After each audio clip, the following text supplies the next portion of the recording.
서로 인사 나누도록 하겠습니다. 여러분 축복합니다.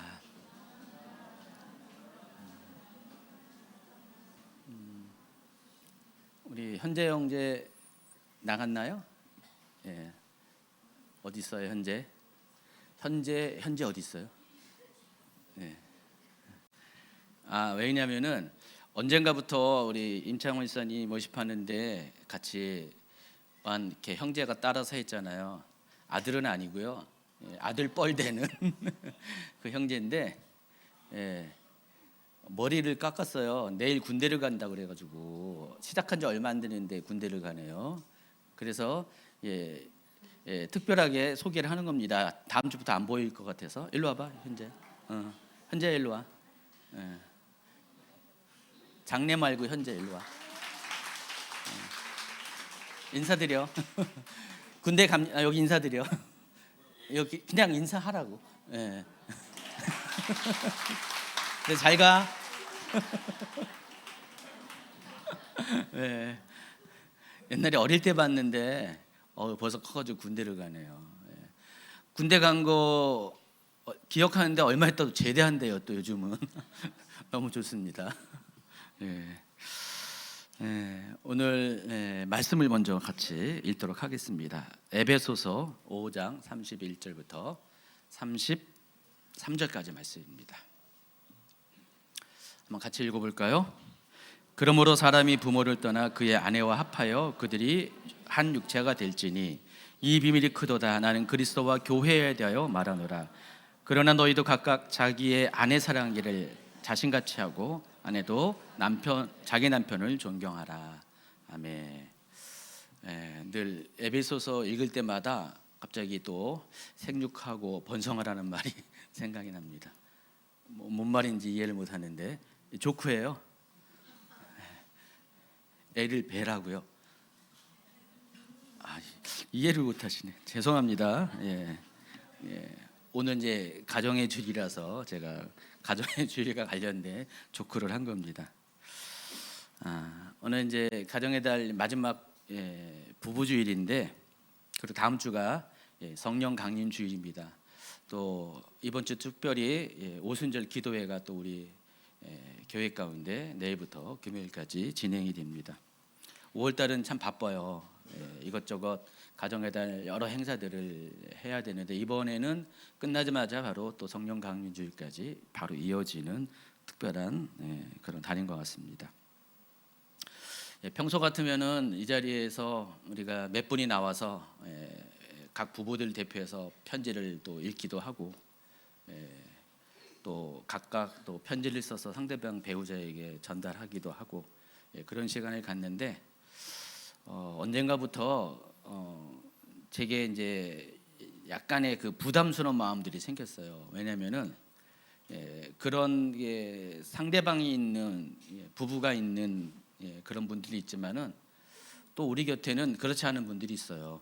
우리 청장년 자매들 얘기하는 게 아니라 갑자기 그 얘기하니까 갑자기 얼굴이 그냥 싹 이렇게 무슨 의미에서 미소인지 모르겠지만 청장년 자매들 말하는 건 아니고 또 우리 중에 또 가정 부부가 헤어지고 이혼한 부분도 있고 또 여러 가지 그래요. 결혼 아직 안 한 분도 계시고 등등 있다 보니까 그분들이 또 마음이 또 많이 또 우리는 가정의 달을 통해서 가정이 하나 되는 것, 행복한 가정에 대해서 좀 우리가 꿈꾸고 또 강조하고 부각시키고 뭐 결단하고 이런 거는 하는데 또 어떤 분들은 또 마음이 힘들어져요.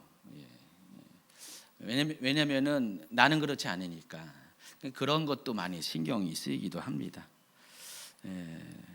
행복한 가정을 이룬 것이 뭐 누구나 원하는 당연한 목표이지만 오늘날은 그렇지가 않아요. 많은 분들이 이혼을 하고 웬만한 가정의 한두 자녀들 중에 한두 명은 또 이혼하는 분들이 요즘 많아지고 있습니다. 어떤 가정은 뭐 자녀들 전부가 이혼을 하고 그런 가정도 있기도 합니다. 이게 현실입니다. 그래서 그런 분들의 마음들을 이렇게 헤아릴 때마다 마음이 좀 짠해요. 짠해서 이런 것들을 계속 해야 되나 말아야 되냐 뭐 그런 약간의 고민도 생기기도 합니다. 유독 올해는 이제 그런 상황에 계신 분들이 마음에 더 다가와서 일단은 이제 올해는 갑자기 제가 제 마음에 편지 나누는 행사는 좀 올해는 좀 안 해야 되겠다라는 생각을 해봤습니다. 목회를 하다 보면은 뭐 이런저런 신경 쓸 게 참 많습니다. 우리가 일반적인 기준을 가지고 하면은 당연히 해야 되지만은 또 그렇지 않은 분들이 계시기 때문에 이것저것 신경 쓰이는 게 많이 있어요. 뭐 이런 부분만 그런 게 아니라 뭐 가령 지난번에 이제 한 달 전에 론사카 목사님 집회가 있었잖아요. 근데 그때 집회가 좀 일반적이지 않았어요. 다소 파격적인 그런 집회였던 것 같습니다. 론사카 목사님이 제가 익히 알고 있지만은 그 익히 알고 있는 것에 더해서 여러 가지 파격적인 그런 사역들을 행해 주셨어요. 그걸 이렇게 보면서 두 가지가 있었어요. 성도들 중에 영적으로나 또 정서적으로나 많이 묶임에서 자유함을 얻는 분들이 정말 많았어요. 그런 감정을 많이 들었고요. 또 한편으로는 그런 모습들이 익숙하지 못하니까 굉장히 부담스러워하는 분들도 얘기를 많이 들었습니다.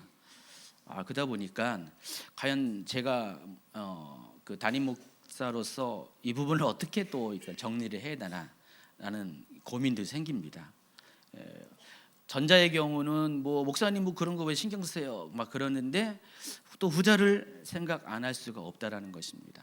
과거 저도 이런 영적 집회 이런 거에 대해서 좀 많이 힘들었던 사람 중에 하나거든요. 그렇기 때문에 그분들의 심정 충분히 이해합니다. 아직 우리가 충분히 경험되지 못하고 소화되지 못한 부분에 대해서 당연히 마음에 부대낌이 있는 건 사실이거든요. 그런저런 것도 신경을 많이 쓰이게 됩니다. 근데 중요한 것은 이것이 숙제는 숙제인데 그러나 제 입장에서는 뭔가를 결정해야 되죠. 그래서 안 할 수도 없고 할 수도 없는 그 상황에서 이왕이면은 공동체를 위한 것으로 선택을 해야 되기 때문에 그래서 가정의 달 행사도 그래서 하는 거고요.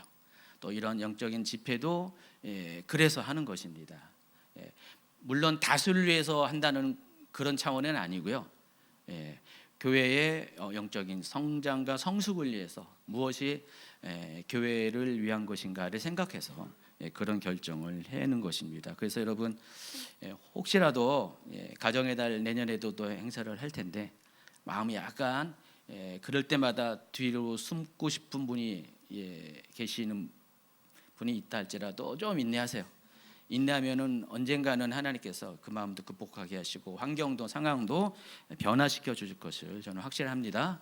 그 영적인 집회가 있을 때 다소 부담스럽고 나에게 익숙하지 않은 그런 상황도 여러분 좀 이해해 주면은 제가 그랬듯이 여러분도 언젠가는 이 부분에 대해서 충분히 감당할 때가 올 것이라 생각을 합니다. 성경이 전체를 큰 틀에서 이 조망해 보면은요 몇 가지 굵직한 주제들이 우리에게 확연하게 보여집니다. 그 중에서 하나가 성경 전체를 관통하는 가장 큰 주제가 예수 그리스도 통한 하나님의 구원입니다. 그래서 성경은 어떤 책인가라고 우리가 말한다면은 하나님께서 인류를 구속하기 위한 구속의 역사를 기록한 책이 성경이다라고 말합니다. 그래서 이것을 줄이면은 구속사의 책이라고 말을 하고 있습니다. 자, 그런데 이와 더불어서 또 성경에는요 이것을 저지하고자 하는 사탄의 역사도 명확하게 드러나 있습니다. 그래서 하나님이 사람의 영혼을 구원하는 일을 하시고자 한다면 사탄은 어떤 일을 할까요? 반대적인 일을 할 수밖에 없습니다. 그것을 저지하고 방해하는 일을 하는 것이 사탄의 하는 일입니다. 그래서 이와 같은 하나님의 이 구속사가 이 땅 가운데 성취될 때 바로 하나님 나라가 이루어진다라고 말을 하는데 하나님 나라는 두 가지 통로를 통해서 이 땅 가운데 세워지게 되어 있어요. 첫 번째는 가정이고 두 번째는 교회입니다. 창세기에는 하나님께서 천지 만물을 창조하신 후 마지막 하이라이트로서 인간을 창조하는 장면이 나옵니다. 또 인간을 창조할 때 더 구체적으로 창세기 2장에는 소개되는데 먼저는 아담을 창조하신 후에 돕는 배필로서 그 아내인 하와를 만드십니다. 그리고 그 두 사람이 한 몸을 이루는 부부가 되게 합니다. 창세기 2장 24절 말씀이죠. 자, 그런데 곧바로 창세기 3장으로 넘어가면은 인간의 죄의 역사가 시작됩니다. 그래서 이것을 잘 살펴보면은 창세기 3장 13절을 잘 살펴보면은 이 죄의 결과로 드러나는 것이 있습니다. 그러니까 죄로 인한 여러 가지 행견하는 결과가 있는데 그 중에 하나가 하나님께서 창세기 2장 24절에서 말한 한 몸을 이루라는 그 명령이 진행되지 못하는 것입니다. 한 몸을 이룬 이 부부 관계가 죄의 결과로 말미암아 깨어진다는 것입니다. 그래서 하나님이 부부 관계를 만드실 때 강조한 것이 한 몸을 이루라는 것인데 사탄의 미혹으로 인해서 죄가 들어오면은 그 한 몸됨이 깨어지게 된다는 것입니다. 그래서 우리가 가정을 지켜야 되는 이유에 대해서 생각할 때 이 가정을 지킨다는 것은 단지 부부 두 사람만의 문제가 아니라는 사실을 아셔야 됩니다. 이것은 영적 차원의 영적 전쟁의 차원에서 이해를 하셔야 된다는 것입니다. 이 가정을 지키는 것은 전쟁이에요. 전쟁, 영적 전쟁이라는 것입니다. 하나님은 가정을 세우려 하시고 반대로 사탄은 가정을 깨뜨려 하고 하는 이 두 싸움의 그 전쟁터, 전쟁이 벌어지는 그 장소가 여러분의 가정이라는 것입니다. 그 현장이 여러분의 가정이에요. 그렇다면 여러분 지금 서 있는 위치가 어딘가요? 그 싸움터의 가장 최전방이에요. 여러분의 가정이 이 하나님 나라와 사탄의 나라가 빛과 어둠의 나라가 전쟁을 벌이는 그 전쟁터의 최전방이 여러분의 가정이라는 사실을 아시기 바랍니다. 왜 가정 생활이 힘들까요? 이런 이유 때문에 그렇습니다. 부부 관계가 왜 최악일까요? 이런 것 때문에 그렇습니다. 그러니까 여러분은 그냥 여러분 자신들의 문제라고만 생각하지만은 알고 보면은 영적인 백그라운드가 있다라는 것입니다. 영적 전쟁이 여러분의 가정 가운데 있기 때문에 부부 관계가 최악이 될 수도 있다라는 것입니다. 그래서 이제부터는 가정의 문제를 바라보는 여러분의 관점을 좀 시선을 돌려서 영적 전쟁의 차원에서 바라보시기를 권면드립니다. 과연 누가 여러분의 가정이 깨어지기를 원하는지 또 그 실체가 무엇인지를 아셔야 한다는 것입니다. 첫째로 먼저 아셔야 될 것은 하나님은 절대로 여러분 가정이 깨어지는 것을 원치 않으십니다. 하나님은 정말 그 상대방의 배우자의 그 부정, 불륜 외에는 어떤 경우든지 이혼을 여기 허락하지 않으셨어요. 또 정작 당사자인 부부도 어떤 부부가 사랑해서 결혼했는데 이혼하길 원합니까? 절대 그러지 않습니다. 어쩔 수 없이 이혼하는 거죠, 그렇죠? 버티지 못해가지고 정말 그게 그분이 느끼기에는 지옥과 같은 삶이기 때문에 어쩔 수 없이 이혼을 선택하는 것이지 당사자들도 절대로 부부가 나눠지는 것을 본질적으로는 원하지 않는다는 것입니다. 하나님도 원하지 않고 당사자도 원하지 않습니다. 그럼 누가 원할까요? 사탄이 원하는 겁니다. 오직 사탄만이 가정이 깨어지는 것을 진심으로 원한다는 것입니다. 왜 그럴까요? 그래야지만 하나님의 계획이 무너지기 때문에 가정 안에 하나님의 나라를 세우고자 하는 하나님의 뜻을 저지시킬 수 있기 때문에 사탄은 그토록 가정이 깨어지도록 여러 가지 애쓰고 노력을 한다는 것입니다. 그래서 하나님과 직접 소통을 했던 아담과 하와도 미혹시켜 넘어뜨린 그 강력한 힘을 가진 이 사탄과의 싸움은 절대로 녹록하지 않음을 여러분이 아셔야 합니다. 여러분 영적 싸움의 최전방에 있다는 것은 그냥 장소만 그 곳에 있는 것이 아니라 정말 진짜 치열한 싸움을 해야 된다는 사실을 명심하셔야 돼요. 가정은 끝까지 지켜나가야 될 보루입니다. 예전에 보니까 그 영화가 있었어요. 고지전이라는 영화가 있었는데 그 한국 전쟁 때 그 북한군과 한국군의 그 중간에서 한 그게 무슨 고지였더라? 에녹 고지였나?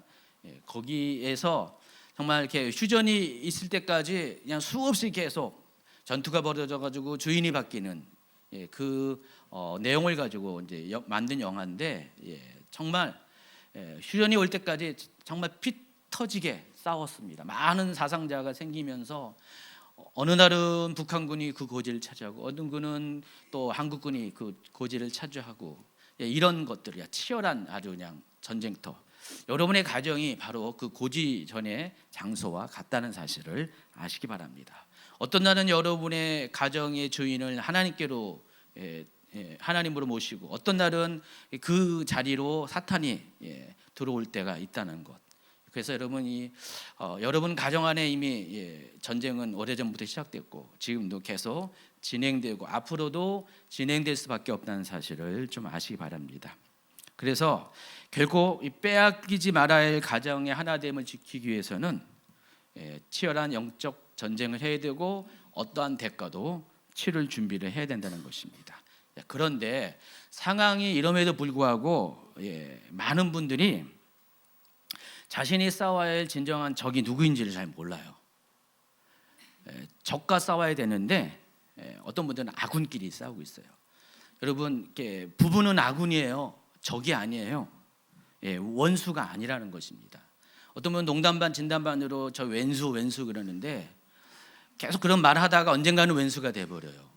말이라도 하지 마세요. 그런 말을 하지 마시기 바랍니다. 여러분의 적은 사탄이지 여러분의 배우자가 결코 아니라는 사실을 먼저 아시기 바랍니다.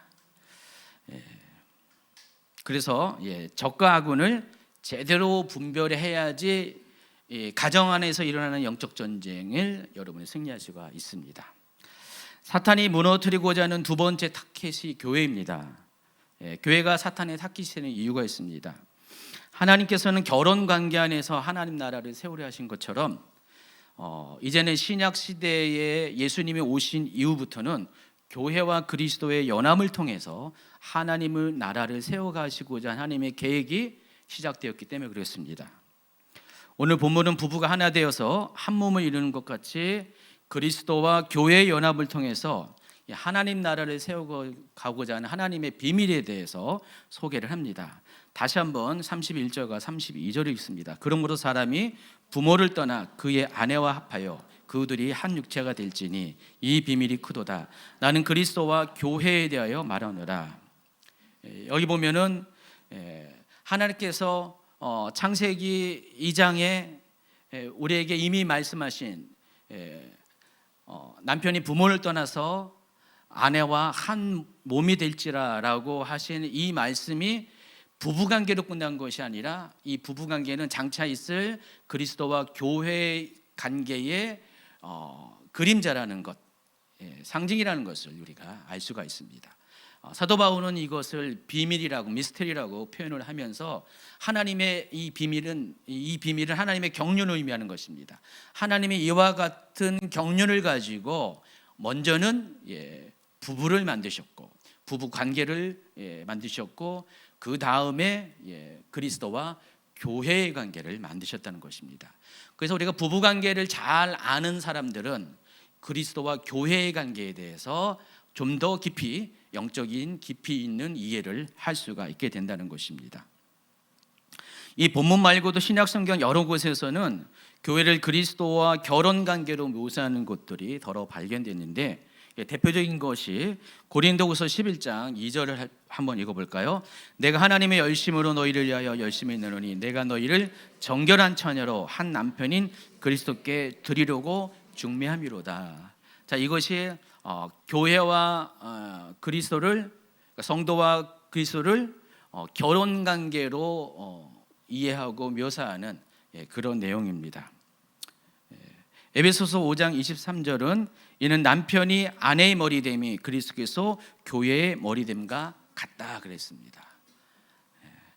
남편이 아내의 머리 되는 것처럼, 그러니까 옛날 기준이죠. 그리고 또 오늘날도 어느 정도 영적으로도 이 부분은 동일한 것 같습니다. 그와 같이 이 부분에 대해서 이 현지에 있는 사람들은 다 알았겠죠. 그 당시 사람들은 남편이 아내의 머리 된다는 것이 무슨 의미인지. 마찬가지로 그리스도께서도 교회의 머리가 된 것 같다라고 말씀하십니다. 계시록 19장 7절과 8절을 같이 읽을까요?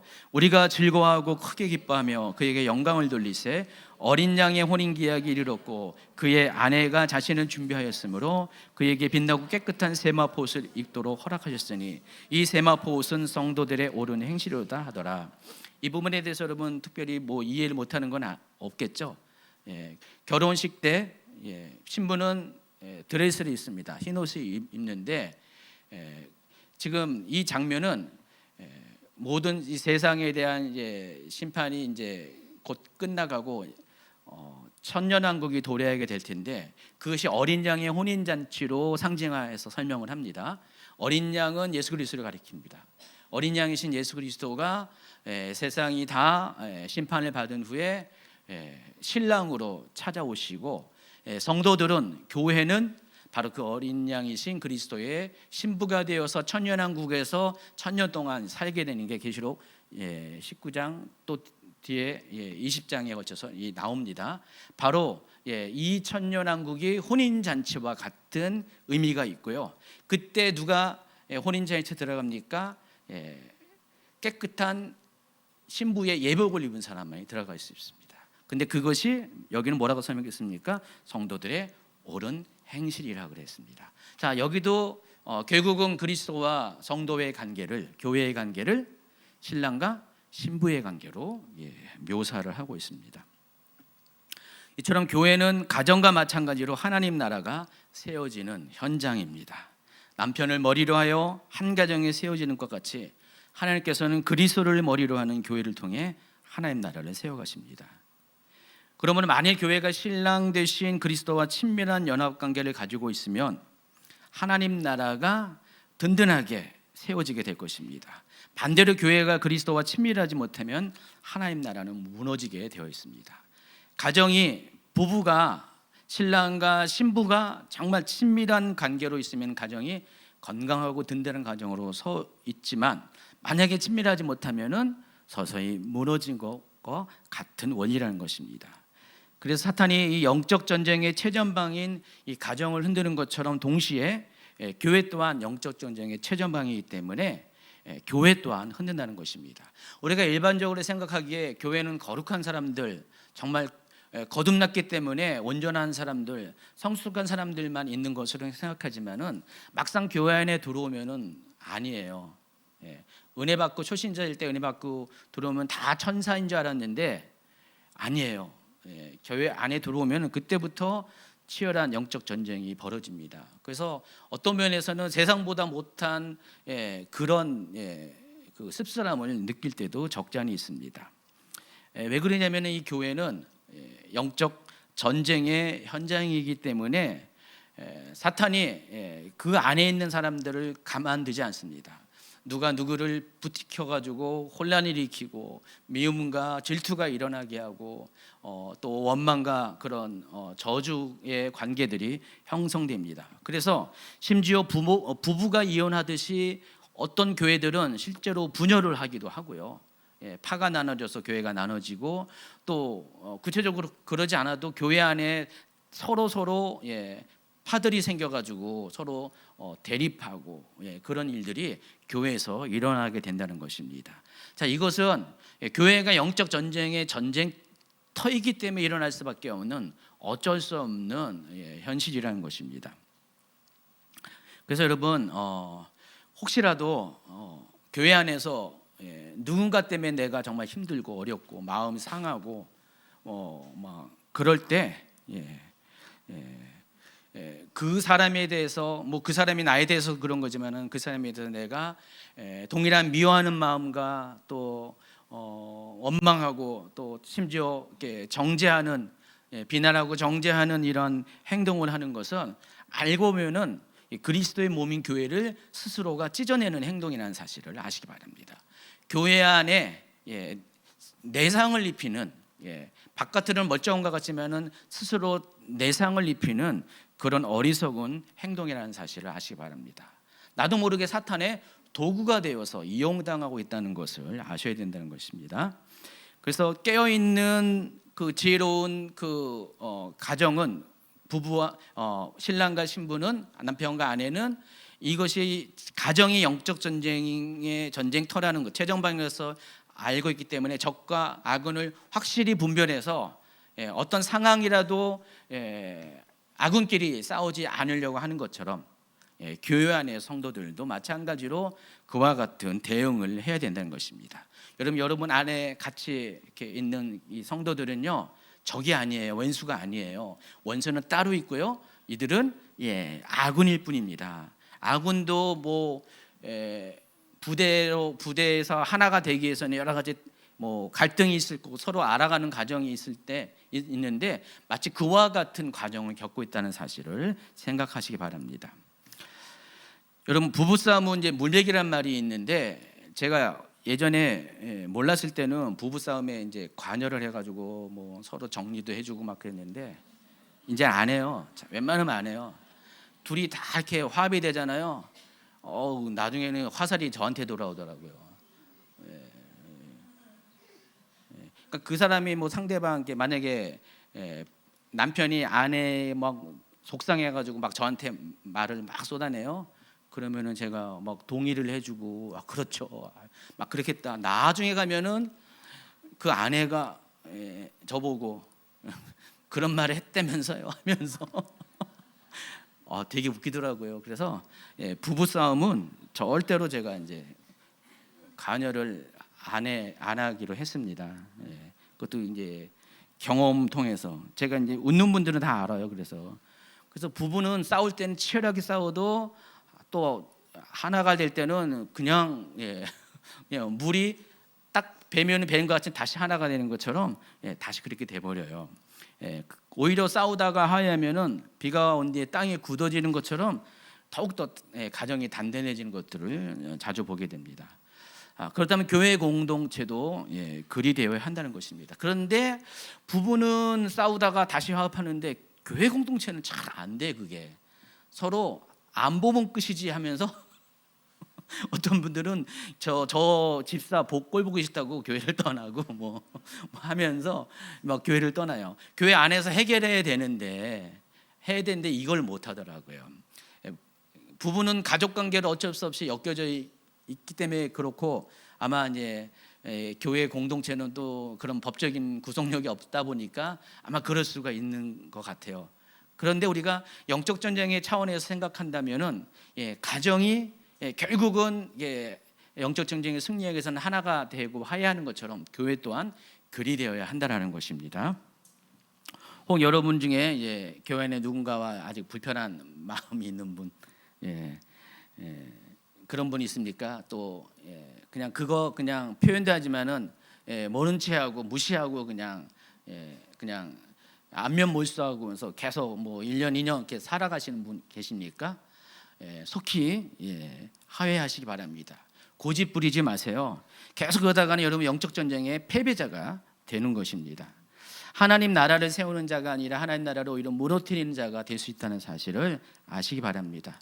여러분 가정을 지키기 위해서는 뭐라도 한다고 여러분 이렇게 말씀하시고 그런 행동하잖아요. 교회도 마찬가지예요. 교회를 지키기 위해서는 여러분이 뭐라도 하셔야 돼요. 최선을 다하셔야 되는 것입니다. 그럴 때 가정이 건강해지듯이 교회도 건강해지고 건강한 가정 안에 자녀들이 안정과 평강을 누리듯이 또 건강한 교회 안에 성도들의 삶도 평안을 누릴 수가 있고 또 잘되는 복이 있게 되는 것입니다. 꼭 그렇게 하시기 바랍니다. 다시 오늘 본문 말씀으로 돌아가겠습니다. 5장 31절에 보면은 그러므로 사람이 부모를 떠나 그의 아내와 합하여 그들이 한 육체가 될지니 그랬습니다. 그럼 부부가 서로를 사랑해야 될 분명한 이유가 있어요. 부부가 결혼하면 그때부터는 한 몸이에요. 한 육체가 되기 때문에 서로를 사랑할 수밖에 없다는 것입니다. 여러분 어느 누가 자기 몸을 자기가 사랑하지 못한 사람이 어디 있겠습니까? 어느 누가 내 손이 조금 여기 좀 이렇게 이렇게 피부가 안 좋고 다리가 부족하다고 해서 약하다고 해서 아우 이 손 미워 죽겠어 하면서 이 손을 그냥 이 왼수 덩어리 손 이렇게 하는 사람이 어디 있습니까? 발이 그런다고 그런 사람이 어디 있습니까? 여러분, 여러분의 몸은 여러분 자신이 사랑해야 되고 또 마땅히 이렇게 사랑하고 있잖아요, 그렇죠? 저도 요즘 제가 다리가 안 좋잖아요. 허리부터 다리가 안 좋아가지고 그래서 요즘 제 다리를 사랑하고 있어요, 제가. 그래서 요즘 열심히 이제 운동을 하고 있습니다. 운동해서 기회가 있으면은 걷고, 산도 오르고, 사랑해 줬더니 사랑을 받아서 이제 많이 좋아졌어요. 예전과는 달리 점점 좋아지고 있어서 앞으로 계속 사랑해 주려고 그러고 있습니다. 여러분, 여러분의 육체는 여러분 육체에 딸린 각 지체들은 여러분이 아니면 누가 사랑해 줍니까? 뭐 가족이 사랑해 줍니까? 의사가 사랑해 줍니까? 한계가 있어요. 여러분의 육체는 여러분이 사랑해 줄 수밖에 없습니다. 그렇다면은 하나님께서 부부가 연합해서 한 몸을 이루게 하셨다라고 말씀하셨다면은 그때부터는 여러분의 배우자는 싫으나 좋으나 여러분의 몸이에요. 한 몸이라는 것입니다. 그래서 여러분 선택의 여지가 없이 무조건 사랑해 줘야 돼요. 내 몸이니까. 어떤 사람들은 이 한 육체가 된다는 것을 이상한 방식으로만 오해를 해가지고 부부간의 어떤 성적 결합의 차원으로만 이렇게 생각을 합니다. 그러나 성경이 말하는 바는 이 결혼 전에는 두 사람이 각각 독립적인 존재로 살았지만은 결혼 후에는 서로 다른 육체가 합쳐져서 한 몸으로 살아가는 것이 한 육체가 된다는 것의 의미라는 것입니다. 그래서 예전에는 따로따로 놀았던 것이 이제는 같이 가는 거예요. 예전에는 따로따로 생각하고 행동했던 것들이 부부가 되면 한 몸이 되면 그때부터 뭐든지 같이 행동을 해야 된다는 것입니다. 사람의 몸은 각 지체가 하는 일은 서로 다르지만은 한 몸에 속해 있는 각 지체의 운명은 각 지체는 운명을 같이 해야 된다는 것입니다. 그래서 우리가 결혼으로 하나가 된 부부의 관계가 그와 같다는 사실을 아시기 바랍니다. 그래서 결혼한 이후부터는 각 사람은 자기 혼자서 자기의 일을 결정해서는 절대로 안 됩니다. 부부는 반드시 의논을 해야 돼요. 부부는 반드시 자기 독단적인 생각으로 무엇을 결정을 해서는 안 된다는 것입니다. 왜냐하면은 부부가 된 이후부터는 내 결정이 상대방에게 어떤 식으로 영향을 끼치게 돼 있어요. 운명 공동체가 되기 때문에 만약에 남자가 직장 문제 때문에 힘들었다, 어렵다, 그러면 아내랑 반드시 의논해가지고 아내랑 생각이 같을 때 움직여야 돼요.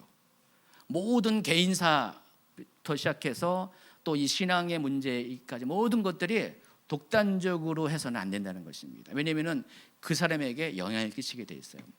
가끔씩 어떤 분들이 이제 아까 말한 그런저런 이유로 교회를 떠나게 되는데 가지고 너무 이렇게 원수 같은 사람이 있어가지고 꼴 보기 싫어가지고 교회를 떠나는데 배우자는 그 상황이 아니에요. 그러니까 남편 또는 아내가 그렇게 결정하면은요, 그 배우자가 너무너무 힘들어하고 고통스러워요. 자기는 생리별을 하는 거거든요. 사랑하는 교회 성도들 목사님 있는데 그 배우자 때문에 어쩔 수 없이 그런 선택을 해야 돼요. 그럴 때 어떻게 됩니까? 물론 교회를 지킨다는 그런 큰 틀의 영적 전쟁의 의미도 있지만은 그 가정 안에서 그 한 몸이 된 부부는 어떻게 해요? 같이 의논하고 그 아내 또는 남편의 입장과 생각을 고려해서 내가 참아내야 되죠. 이 두 가지가 같이 그렇게 가야 된다는 것입니다. 근데 그렇지 않아요. 그냥 정말 이렇게 원수는 꼴을 못 보는 분들이, 적과 악을 구별을 못해서 그런 분들이 가끔씩 나타나게 된다는 것입니다. 여러분, 내가 잘 되면은 한 몸이기 때문에 배우자도 잘 될 수밖에 없어요. 내가 잘못되면 배우자도 한 몸이기 때문에 잘못될 수밖에 없습니다. 이게 결혼 관계로 한 육체가 된 부부의 모습이라는 것입니다. 그래서 한 육체는 결코 상대방을 따로 떼어놓고 자기 혼자 인생을 살 수 없다는 사실을 머릿속에 꼭 입력하시기 바랍니다. 어떤 식으로든지 영향을 주고받기 때문이라는 것입니다. 그래서 누가 지혜로운 사람이냐? 내가 잘 되기 위해서 상대방이 잘 되도록 도와주는 사람이에요. 결국은 영향을 받았기 때문에 내가 잘 잘 되려고 원한다면은 배우자가 잘 될 수 있도록 최선을 다해서 후원해주고 밀어주고 이해해주고 용납해주는 게 가장 지혜로운 그런 배우자라는 것입니다. 저희 얘기를 좀 하겠습니다. 괜찮겠죠? 이제 허락을 받아야 돼요, 요즘은. 주임제 교회는 이제 우리 교회는 부부가 공동으로 이렇게 목회하는 교회잖아요. 그래서 담임 목사 해가지고 두 사람의 이름이 딱 있습니다. 처음에 이거 결정한 사람은 누굴 것 같아요? 최 목사님이 요구한 거 아니에요. 제가 그렇게 하자고 그랬습니다. 처음부터 그렇게 하자고 했습니다. 뭐 우리 교회만 이제 공동으로 이렇게 담임 목사의 역할을 하는 교회만, 우리 교회만 그런 게 아니라 몇몇 교회 그런 교회가 있는데 실은 좀 드물어요. 드문 이유 중에 하나가 부부가 목회하면 성공할 확률이 거의 없어요. 부부가 이렇게 하나 되는 게 쉽지 않아서 그래요. 실제로 그래요. 근데 제가 곰곰이 살펴보니까, 그런 교회들 살펴보니까 그 원인은 누구에게 있냐? 거의 대부분은 남편에게 있어요. 아내에게는 원인은 거의 없는데 남편이 문제예요. 남편 목회자가 그 부부가 하나 되는 것에 아주 적극적으로 방해하는 그런 방해 요소를 가지고 있습니다. 왜냐하면은 많은 경우 이게 남편의 목회자는 아내가 자신보다 더 드러나는 것을 원치 않습니다. 그래서 또 본인 생각이 그러지 않더라도 교회에 뭐 전통이 있잖아요. 교회 전통이 그런 것들을 달가워하지 않습니다. 얼마 전에 제가 우리 교회에서 이제 올해 인사하고 이제 사역지로 떠난 우리 김하영 사모님하고 며칠 전에 스승의 날이라고 이제 연락이 와가지고 잠깐 이제 보낸 내용을 봤더니 사모님이 아무것도 못한대요. 그 교회에서는 남편 목사님은 엄청 바빠졌는데 사모님은 아무것도 못한대요. 그 교회는 사모님들이 뭘 하는 것을 허용하지 않은 거예요. 전통적인 이제 장로 교단이죠. 그러다 보니까 사모님은 아무것도 못하고 남편은 엄청 바빠지고 그런 상태. 우리 교회에서는 여러 가지 일들을 다양하게 많이 했었는데 그렇다고 합니다. 교회 전통이 그런 것을 허용하지 않기 때문에 그래요. 그러다 보니까 남편 목회자가 아내랑 같이 공동으로 담임을 한다는 것이 여간해서 쉬운 것이 아닙니다. 그래서 어떤 부분은 아내가 사람들에게 막 이렇게 주목을 받아서 뭐 아내가 막 설교를 어느 날 잘해가지고 성도들이 목사님 설교 은혜 받았습니다 하면은 제일 은혜 못 받는 분이 남편이래요. 남편이 너무 불편한 거예요, 그게. 그래서 아내가 자기보다 주목받는 것을 되게 싫어합니다. 근데 저는 이제 처음부터 그러지 않은 것 같아요. 내가 뭐 특별히 그러지 않겠다라고 다짐한 거는 결코 아닌데 자연스럽게 저와 최 목사님은 이제 부부가 서로 다르다는 것들을 인정하고 또 자기가 잘한 것에 최선을 다하는 것이 우리 부부가 하는 것이다라는 생각을 했고 그런 방식으로 교회를 이끌어 갔습니다. 그러다 보니까 어느덧 이제 뭐 협동하는 그런 잘 조화롭게 협동하는 부부가 잘 조화롭게 협동하는 교회가 되었습니다. 제가 결과적으로 인정하게 되는 게 있어요.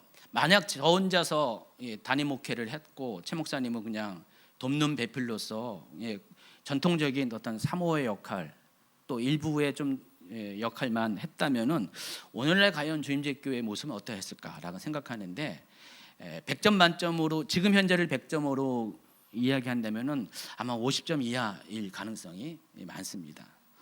여러분도 아마 동의를 할 건데 동의 안 한 감히 말을 못하지 마세요. 괜찮아요, 그냥 인정할 건 저부터가 인정하는데 인정하시기 바랍니다. 맞아요, 목사님. 아멘 그렇게 하세요.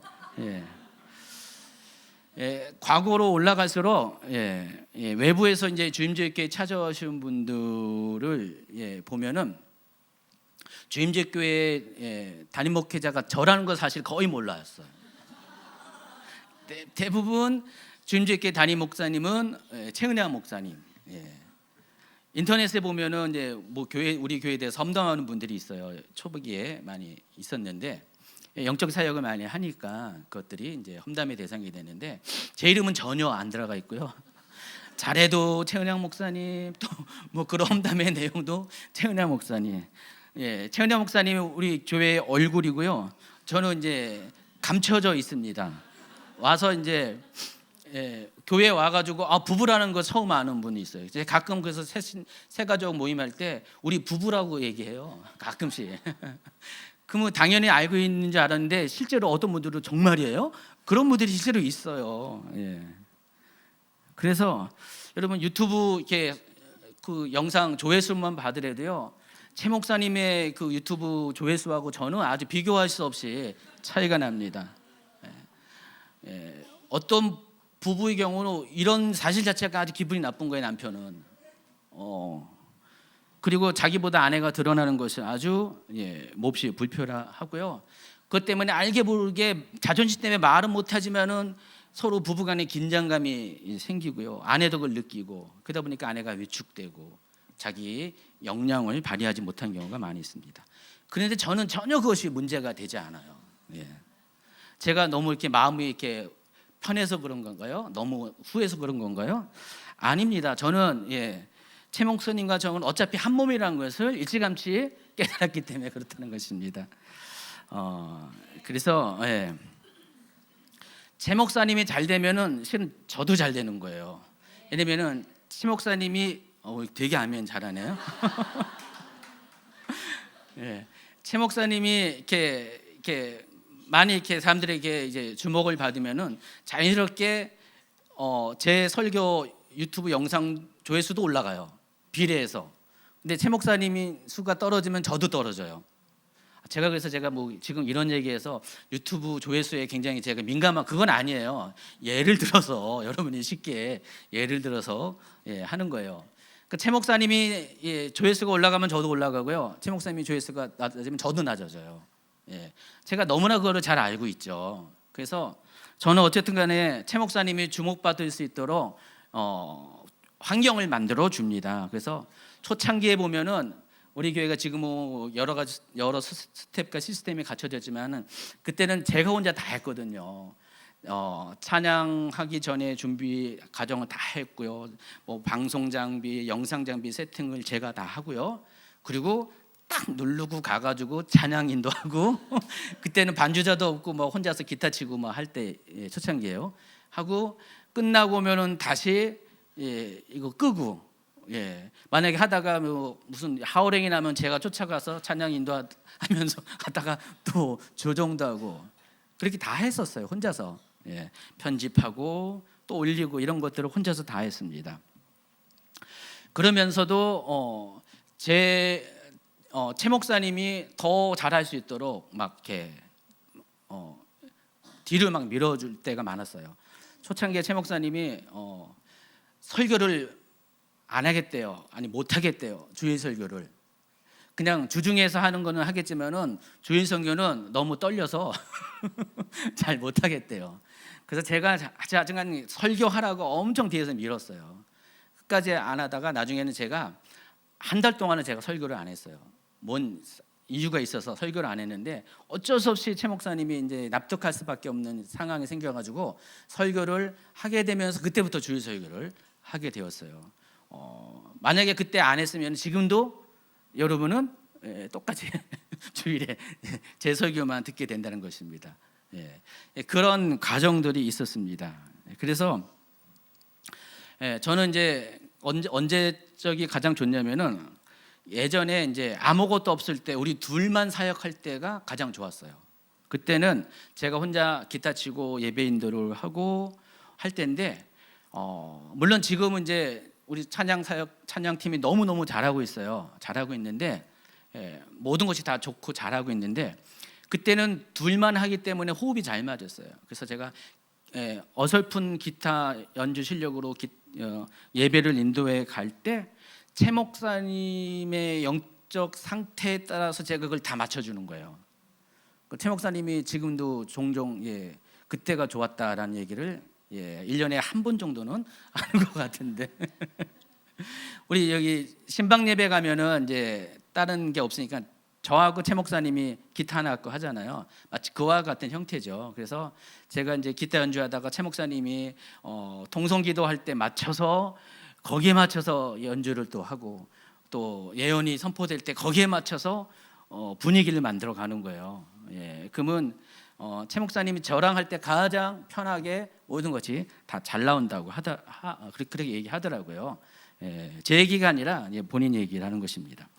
어쨌든 그래서 개인적으로는 그때가 그리울 적이 있습니다. 둘이 하면서 영적인 호흡이 잘 맞을 때 은혜가 더 많다는 것을 자주 경험했기 때문에 그렇습니다. 지난 2017년에 미국의 유명한 찬양 사역자 부부가 교회에 방문했는데, 여러분 기억하실지 모르겠지만은 그 왼쪽에 있는 분이 킴벌리라는 분이고, 오른쪽에 있는 분이 남편 알베르트라는 분입니다. 왜 나갔어요 또? 다시 보여주세요. 우리 남편분이 빛이 나서 그러나? 이 두 부부가 교회 2017년에 와서 찬양 콘서트를 이끈 적이 있었는데, 아마 영상이 홈페이지 좀 들어가면 있을 거예요. 거기 제가 홈페이지 강조하는 것은 유튜브는 이렇게 있지만 홈페이지는 정리가 잘 되어 있으니까 홈페이지는 바로 찾을 수가 있습니다. 근데 제가 이 킴벌리라는 분은 워낙에 유명해요. 워낙에 유명해가지고 지금은 이제 약간 살이 쪘지만 그때는 더 젊을 때는 이렇게 살이 빠졌을 때가 있는데, 그때부터 굉장히 유명했던 그 사역자입니다. 근데 이분은 워낙에 잘 알려진 분이고 유명한 분이기 때문에 뭐 설명을 드릴 필요가 없는데, 이 남편이 알베르토라는 분은 우리 교회에 오기 전까지 몰랐어요. 전혀 남편이 있는 것도 몰랐고, 또 이분이 어떤 사역을 하는지를 전혀 알지 못했습니다. 근데 제가 겪어봤는데요, 며칠 동안 이제 겪으면서 정말로 온유하고 겸손하고 따뜻하고 더군다나 실력이 있는 뮤지션이라는 것을 그때 알게 되었습니다. 제가 잘 살펴보니까 이 킴벌리가 그 유명한 그런 찬양 사역자가 된 배경에는 남편이 있는 거예요. 이 킴벌리는 일반적인 찬양도 굉장히 잘하는데 즉흥적으로 나오는 영적인 찬양을 잘해요. 제가 그때 무대 위에 끌려 올라가가지고 우리 부부가 끌려와가지고 올려가가지고 그때 바로 옆에서 이렇게 하는 걸 들었는데 정말 감동적이었어요. 그러니까 즉흥적 예언적 찬양을 하는 거예요. 예언적 찬양인데 거기에 무슨 뭐 짜여진 악보가 있고 대본이 있는 게 아니잖아요. 근데 그 킴벌리가 그 예언적인 찬양을 잘 나오게 하는 역할을 누가 하냐? 남편이 하는 거예요. 반주를 하는데 정말 그 아내가 그것이 100% 쏟아 나올 수 있도록 남편이 그걸 쫙 맞춰주는 거예요. 뒤에서 받쳐주는 거예요. 자기는 드러나지 않으면서도 아내를 그렇게 맞춰주는 모습을 보면서 제가 정말 이렇게 감동이 되더라고요. 그래서 킴벌리가 혼자서는 안 되지만은 이 남편이 그렇게 하기 때문에 그와 같은 탁월한 찬양 사역자가 된다는 것을 제가 목격을 했습니다. 지금까지는 남편이 아내를 높여주는 이야기를 했지만은 더 많은 경우는 아내가 남편을 높여주는 것이 대부분입니다. 그럼에도 불구하고 아내들은 불만을 갖지가 않아요. 왜냐하면 아내들이 지혜로워서 남편이 잘 되는 것이 곧 한 몸인 내가 잘 되는 것을 이미 일찌감치 터득했기 때문에 그렇습니다. 그래서 아내들은요 이미 성경적인 원리를 잘 알고 적용을 하고 있어요. 문제는 남편이라는 것입니다. 남편이 아내를 조력하는 경우는 얘기가 달라진다는 거예요. 왜 이렇게 자존심들이 있는지 제가 겪어봤는데 결코 그렇지가 않습니다. 부부는 한 몸이에요. 그래서 아내가 잘 되면 나도 잘 되고, 아내가 못 되면 나도 못 되고, 남편이 잘 되면 나도 잘 되고, 남편이 못 되면 나도 못 된다는 것을 여러분이 인정하세요. 그냥 그게 영적인 원리라는 거. 하나님이 처음부터 우리 인간을 창조하고 부부가 탄생하게 한 때부터 아예 하나님은 처음부터 그렇게 만들어 놨다는 것을 인정하시기 바랍니다. 다행히 요즘은 이제 아내를 이렇게 더 자기 자신보다 더 사랑하고 이렇게 존귀 여긴 남편들이 많아져서 다행이고요. 우리 교회는 그런 남편들 참 많이 있습니다. 가정이 건강해지기 위해서는요, 부부관계가 너무나 중요합니다. 또 건강한 가정을 세우기 위한 가장 중요한 기초가 부부관계입니다. 만약 부부관계가 건강하게 서 있으면요, 자녀들은 결코 흔들리지 않습니다. 물론 자녀들이 때로 부부관계가 온전해도 엇나갈 때도 가끔씩은 있는데, 그 부부관계가 든든한 기초 위에 서 있으면은 나갔던 자식도 다시 돌아오게 된다는 것입니다. 언젠가는 그 자녀는 그 부모에게로 돌아와요. 그래서 한 가정을 나무로 비유한다면은 부부가 연합해서 건강한 기초 위에 뿌리를 잘 내리고 기둥이 올바로 쓰고 나무가 이렇게 활짝활짝 건강하게 자라면은 잘 자란 자식이라는 열매를 맺을 수밖에 없습니다. 여러분, 이 부부가 가정이 건강하면은 자녀가 잘 될 수밖에 없어요. 근데 부부가 분란을 하고 화해하지 못하면은 자녀가 어떤 식이든지 엇나갈 수밖에 없고 문제가 생길 수밖에 없습니다. 여러분 주변을 쭉 둘러보세요. 정말 저 애는 정말 너무 이렇게 애가 괜찮아, 든든해, 잘 자랐어. 근데 그 부모를 보면은 거의 대부분이 그 부모님들은 정말 이렇게 부부가 정말 화목해요. 가정이 화목합니다. 물론 그러지 않음에도 불구하고 잘 이렇게 자란 친구도 있지만은 그 내면에는 또 상처가 있어요. 알게 모르게 상처가 있는데 그렇지 않고 건강한 부부, 건강한 가정 안에서 자란 이 자녀들은 달라도 확실히 다르다는 사실을 아시기 바랍니다. 이처럼 부부의 하나됨은 굉장히 중요합니다. 그래서 먼저는 서로 상대방을 한 몸으로 생각하는 가치관의 변화가 필요합니다. 여러분의 생각을 바꾸세요. 부부는 경쟁자가 아닙니다. 서로의 대적이 아닙니다. 원수가 아니라는 사실을 아시기 바랍니다. 두 번째는 상대방이 잘 되도록 지지해주고 그것을 때로 자신이 그 사람 뒤로 숨을 때가 있어요. 그럼에도 불구하고 최선을 다해서 뒷받침해 주시기 바랍니다. 왜냐하면 결코 손해가 아니기 때문에 그렇습니다. 자존심을 무너뜨리는 것도 아니라는 것입니다. 오히려 길게 보면 결국에는 상대방도 잘 되고 나도 잘 되고 우리 가족 전체가 잘 되는 결과를 그런 열매를 보게 될 것이기 때문에 그래서 그런 경우에는 결단코 상대방이 나보다 높아지는 것에서 시기하고 질투하고 미워하는 그런 행동을 하지 말기를 특히 남편들에게 부탁을 합니다. 결론을 맺겠습니다. 오늘 본문은 그리스도와 교회 또 성도와의 관계를 결혼 관계로 비유하고 있습니다. 교회의 남편 되신 그리스도께서는 그 아내인 교회를 위해서 자신의 전부를 내어주기까지 사랑으로 세워주었습니다. 예수님께서 본을 보이신 거예요. 정말 예수님, 교회의 남편 되신 예수님께서, 신랑 되신 남편께서, 예수님께서 이 교회를 위해서, 아내된 신부인 교회를 위해서 자기 몸을 내어주기까지 정말 죽도록 사랑을 하셨습니다. 그리고 하나님은 그런 그리스도를 더욱 높여서 모든 이름 위에 뛰어난 이름이 되게 하셨습니다. 마찬가지입니다. 부부는 서로를 세워주기 위해서 자신의 전부를 내어주기까지 최선을 다하는 관계입니다. 이렇게 할 때 두 사람 모두가 높임을 받게 되고요, 높여주는 사람이 결국은 더 높임을 받게 되는 것이 영적인 원리입니다. 지금도 마지못해서 살고 있다고 스스로 생각하는 분이 있지만은 오늘부터 관점을 바꿔주세요. 그리고 여러분이 먼저 배우자가 잘 되기를 위해서 할 수 있는 최선이 무엇인지를 좀 생각해 보시기 바랍니다. 그리고 생각만 그치는 것이 아니라 용기를 내어서 그 사람 뒤에 서 있는 그런 행동을 취하시기 바랍니다. 때로는 그 사람 밑에서 그 사람이 밟고 올라가는 사다리가 되어줄 수도 있어요. 그게 자존심 상하는 일이라고 생각하지 마시고, 그렇게 할 때 결국 어떻게 해요? 나를 끌어올리는 사람은 먼저 올라간 사람이 나를 끌어올리는 거잖아요. 내 팽개치는 건 결코 아니거든요. 어느 정도의 시간이 흐른 뒤에 여러분 자신과 가정에 놀라운 변화를 보게 될 것입니다. 부부는 더욱더 한 육체가 되어야 돼요. 오래오래 살아갈수록 처음에는 달랐어요. 두께도 다르고 길이도 다르고 색깔도 다르고 여러 면에서 달랐던 사람들이 시간이 가면 갈수록 한 육체로서 이질감이 없는 모습으로 바뀌어가게 됩니다. 정말 서로 닮은 모습으로 진정한 하나가 된 모습으로 바뀌어가게 됩니다.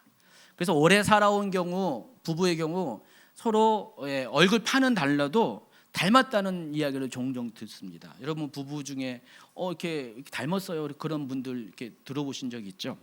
왜 그럴까요? 서로 얼굴의 골격은 다른데 사람들에게 닮았다는 이미지를 비치게 될까요? 오랫동안 서로를 바라보았기 때문에 그렇습니다. 화목하지 못한 부부는 서로 얼굴을 안 쳐다보는데 화목한 부부는 서로 얼굴을 쳐다봅니다. 이런 바라봄의 법칙이라는 것이 있어요. 바로 이 경우에 해당하는 것입니다. 오랫동안 하나님을 바라본 사람은 하나님을 닮은 사람이 될 것이고요. 마찬가지로 부부가 서로 상대방을 바라보면은 세월이 어느 정도 흐른 후에 서로 닮은 모습을 보이게 될 것인데 나는 미처 깨닫지 못했지만은 다른 사람이 보면은 그것이 확연하게 드러나게 된다는 것입니다. 그래서 세월이 우리 삶의 열매를 증명한다는 사실을 아시고요. 좀 힘들어도요 참아내고 자존심 깎아, 특히 남편분들 자존심 좀 내리고요. 아내가 잘 되도록, 또 아내는 이미 그렇게 남편 잘 되기를 해왔으니까 계속해서 남편이 잘 되기 위해서 자기 자신을 희생하고 정말 자기 몸을 자기가 가장 사랑하는 것처럼 전에는 이질적인 사람이었지만은 남의 몸이었지만 이제 내 몸이 된 이후부터는 정말 죽도록 그리스도가 교회를 사랑한 것 같이 너무 사랑해서 자기 몸을 내어 주신 것처럼 여러분도 그렇게 하시기를 예수님의 이름으로 축원합니다. 오늘 부부의 날을 시점으로 부부가 하나됨의 비밀을 깨닫는 여러분이 되어서 정말 이 한 육체가 된 부부라는 건강한 기초 위에 건강한 가정이 세워지기를 예수님의 이름으로 축원합니다.